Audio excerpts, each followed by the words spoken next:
Hi అండి. నేను మీ పక్కా పల్లెటూరు రమాదేవిని. ఎలా ఉన్నారు? బాగున్నారా? మీరందరూ బాగుండాలని కోరుకుంటున్నా. నేను చాలా బాగున్నా. ముందుగా మీ అందరికీ మహాశివరాత్రి శుభాకాంక్షలు అండి. వీడియో అయితే చాలా లేట్ అయింది. ఎందుకు లేట్ అయిందో కూడా మీతో షేర్ చేసుకుంటాను. ఎందుకంటే వీడియో ఎందుకు లేట్ అయిందో కూడా మీకు కూడా అర్థం కావాలి కాబట్టి షేర్ చేసుకుంటానండి. శివరాత్రి రోజు మధ్యాహ్నం నుంచి తీసిన వీడియో అండి అయితే తెల్లారి శివరాత్రి అనగా శనివారం రోజు మా అమ్మ వాళ్ళ అక్క భర్త అయితే చనిపోయాడు. అంటే ఇప్పుడు మా ఊర్లోనేనండి. అయితే చనిపోయాడు. ఆ రోజు నుంచి నేను తెల్లారి శివరాత్రి మధ్యాహ్నం దాకా కూడా నేను అక్కడే ఉన్నాను. శివరాత్రి రోజు అంటే శనివారం రోజు చనిపోతే ఆ శివరాత్రి రోజు అంత్యక్రియలు అయితే జరిగినాయండి. అన్నీ అయిపోయినాక తర్వాత నేను మధ్యాహ్నం ఇంటికి వచ్చాను. మధ్యాహ్నం ఇంటికి వచ్చి స్నానం వచ్చేసి సాయంత్రం పొద్దున పూట అయితే నేను ఇంట్లో కనీసం ఇల్లు ఉడవటం కానీ బయట ఈ లోపల ఉడవటం కానీ అసలు ఏమీ చేయలేదు. బయట మటుకి ఒక వాకిలి అయితే ఊడిసి వెళ్ళిపోయానండి. కనీసం నేను ముగ్గు కూడా వేయలేదు. ఎందుకంటే నాకు వేయాలనిపించలేదు. ఎందుకంటే అక్కడ మా పెద్దనాన్న అండి, స్వయాన మా పెద్దనాన్న అంటే మా పెద్దమ్మ వాళ్ళు ఆయన అనమాట. నాకు ఏమీ చేయాలనిపించలేదు. అందుకే వాకిలి ఉడిసి వెళ్ళిపోయాను. కనీసం నేను ముగ్గు కూడా వేసుకోలేదు ఇంటి ముందు. సాయంత్రం చూద్దాం, అంత్యక్రియలు అయిపోయినాక తర్వాత సాయంత్రం అయినా వేసుకోవచ్చులే అని చెప్పి నేను వెళ్ళిపోయానండి. ఇక మధ్యాహ్నం వచ్చినాక సాయంత్రం ఇక ఇంట్లో పని అంతా స్టార్ట్ చేసి బయట ఊడ్చి చల్లి ముగ్గులు వేసుకొని తులసమ్మ దగ్గర కూడా శుభ్రంగా కడిగి ముగ్గులు వేసుకొని అన్నీ చేసుకొని సాయంత్రం అయితే అభిషేకం చేసుకొని ప్రశాంతంగా గుడికైతే వెళ్ళాను. ఎంత ప్రశాంతంగా దేవుడి దగ్గర కూర్చున్నానండి. ఆ బాధ అనేది కొంచెం ఉండిద్ది కదా, ఆ బాధతోనే చేశాను. శివరాత్రి కదా, శివరాత్రి రోజు అది కాక నేను అఖండ దీపం ముట్టించుకుంటాను, ఉపవాసం ఉంటాను ఆ రోజల్లా అని చెప్పి ఇక చేసుకుందాము అని చెప్పి దీపారాజన అయితే చేశాను. ఆ భగవంతుడు తెలియంది ఏముంది చెప్పండి, అన్నీ తెలుసు. పరమేశ్వరుడికి తెలియంది ఏమీ లేదు. ఇక ఆయనే కదనండి మనల్ని ఆడిచ్చేది. ఆయన ఆడిస్తుంటే మనం ఆడుతూ ఉంటాము. ఇక అందుకని చెప్పి బరువు భారం అన్నీ పరమేశ్వరుడి మీద, ఆ శివయ్య మీద వేసేసి నేను ముందుకైతే వెళ్ళిపోయి మధ్యాహ్నం నుంచి అయితే చేశాను.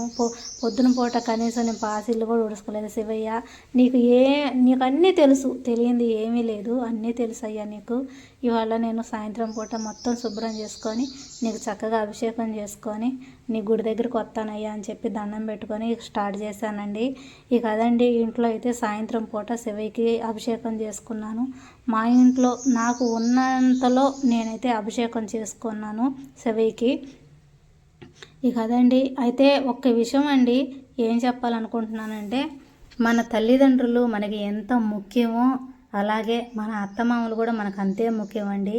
మనం వాళ్ళు ఎంత చక్కగా మన తల్లిదండ్రులు ఎంత చక్కగా చూసుకోవాలని మనకు ఎలా అనిపించిద్దో అత్తమామలు కూడా అలానే చూసుకోవాలని నేను అనుకుంటున్నాను. ఇక్కడ ఒక విషయం చెప్పాలి, ఎవరైనా నేను ఎంచి మాట్లాడతలేదండి. ఎవరైనా ఒకటే, తల్లిదండ్రులైనా ఒకటే, అత్తమామైనా ఒకటే. అత్తమామలు అంటే మన బాధ్యత అండి. మన బాధ్యత ప్రకారంగా ఆ ఇంటికి కోడలుగా వచ్చినప్పుడు వాళ్ళు బరువు బాధ్యతలు అన్నీ మనం చూసుకోవాలి. ఆపద వచ్చినప్పుడే మనం ముందుకుండి వాళ్ళని చక్కగా చూసుకోవాలండి. ఆపదలో వదిలేసి వెళ్ళాం తల్లిదండ్రులనైనా అత్త మామలనైనా చూసుకోకుండా వాళ్ళంతరికి వాళ్ళని వదిలేసి మనం ఎన్ని పుణ్యాలు చేసినా ఆ పుణ్యం మనకు అక్కడికి రాదు, మన పిల్లలకు కూడా రాదండి.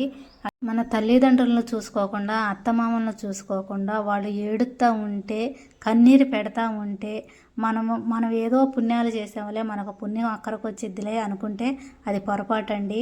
వాళ్ళ కన్నీరే మనకు శాపం అనమాట. వాళ్ళు ఎంత బాధపడతారో అంత మనం కుంగిపోతూ ఉంటాము. వాళ్ళని చక్కగా మనకున్నంతలో మనం చూసుకున్నామంటే వాళ్ళు సంతోషపడతారు. చూసారా, అదే పెద్ద బహుమతి అనమాట. దేవుడిచ్చే దీవెన అదేనండి. మనకి పెద్దలు ఇచ్చే దీవెనలో దేవుడిచ్చిన దీవెనలతో సమానంగా చూసుకోవాలి. నేను చెప్పాలనుకుంటుంది అదేనండి. ఎందుకు రమా ఇంత ఫీల్ అయి చెబుతున్నామంటే చెప్పాల్సి వచ్చిందండి, అందుకే చెప్తున్నాను. అది కొన్ని కారణాల వల్ల చెప్పాల్సి వచ్చింది. అది ఇంకొక విషయం ఏంటిదంటే, నేను ఎవరిని ఎంచి చెప్పట్లేదండి. అత్తమామల్ని తల్లిదండ్రులని చూసుకోని వాళ్ళు ఎంత పుణ్యాలు చేసినా ఎన్ని దానాలు చేసినా అది అర్థమే, అది మట్టిలో పోసినట్టే. నేను చెప్పాలనుకుంటుంది అదేనండి. ఇక అది భగవంతుడి దగ్గర నేను అభిషేకం చేసుకుంటా మీకు ఈ విషయం చెబుతున్నాను. నాకు చాలా బాధ అనిపించింది, అందుకే చెప్తున్నాను, లేకుంటే నేను చెప్పేదని కాదు కదండి.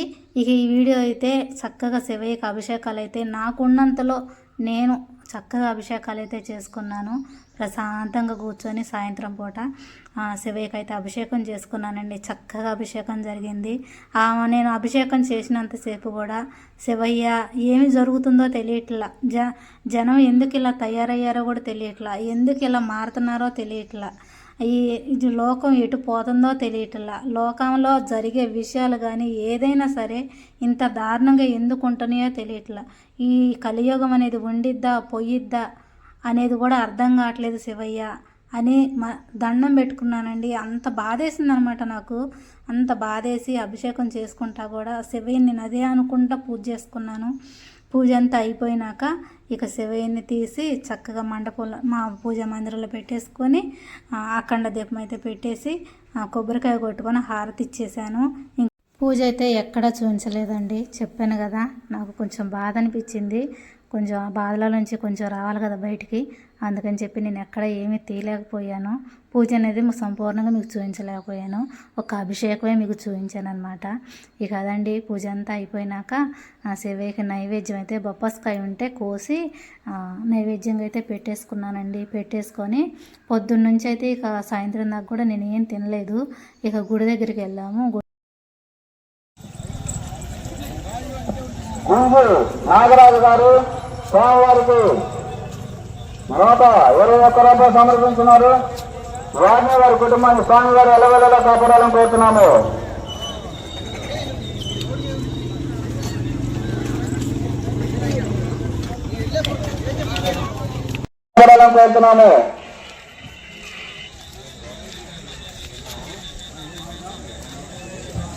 మా ఊరి శివాలయం ఇదేనండి, చిన్నది.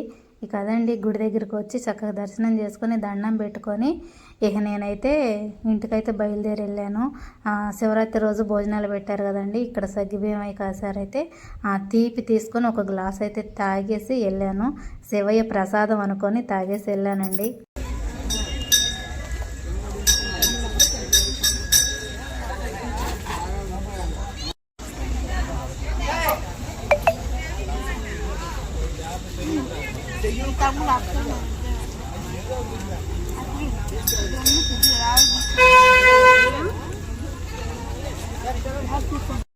సమర్పించున్నారు.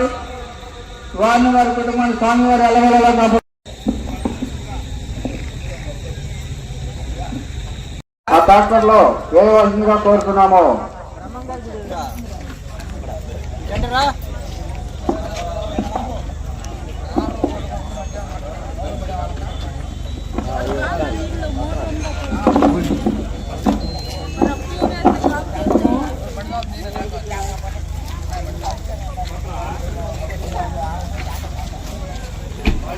పాల్గొని స్వామివారి కృపకు పాత్రలు కావాల్సిన కోరుతున్నాము. ఈరోజు మహాశివరాత్రి సందర్భంగా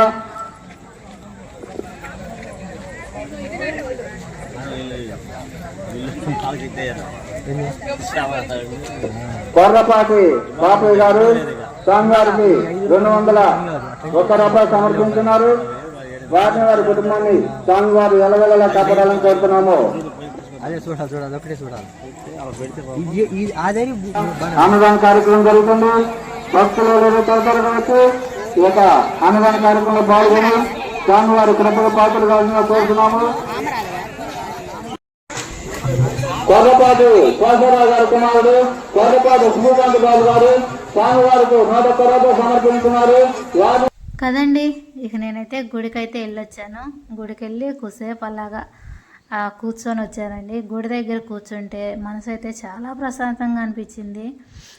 పొద్దున్నుంచి ఆ బాధలో ఉన్నాం కదా, కొంచెం ఉపశమనం అనిపించిందండి. గుడికి వెళ్ళి కొద్దిసేపు అలా కూర్చొని వస్తే ఇక గుడి నుంచి అయితే ఇంటికి వచ్చేసాము. ఇంటికి వచ్చినాక ఇక తెల్లారి మళ్ళీ మీకు వీడియో చూపెడుతున్నాను. తెల్లారండి, ఇక చెప్పాను కదండి ఉపవాసం ఉన్నాను అని చెప్పి. ఇక తెల్లారి భోజనం అది వండేసుకొని అరిటాకు తీసుకొచ్చుకొని అరిటాకులో శివయ్యకి నైవేద్యం పెట్టుకున్నాను.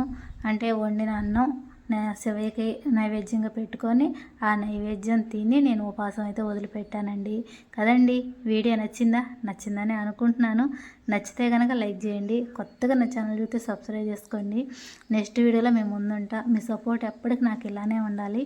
మీరు సపోర్ట్ చేస్తూ ఉంటే ఇంకా వీడియోస్ తీసుకుంటా మీ ముందుకు వస్తానే ఉంటానండి. ఈ వీడియో ఎలా ఉంది ఏంటిది అనేది కామెంట్ ద్వారా చెప్పేసేయండి. నా వీడియోల్లో ఎప్పుడు ఇలా మాట్లాడలేదండి. నేను మాట్లాడింది కరెక్టా కాదా అనేది కూడా చెప్పండి.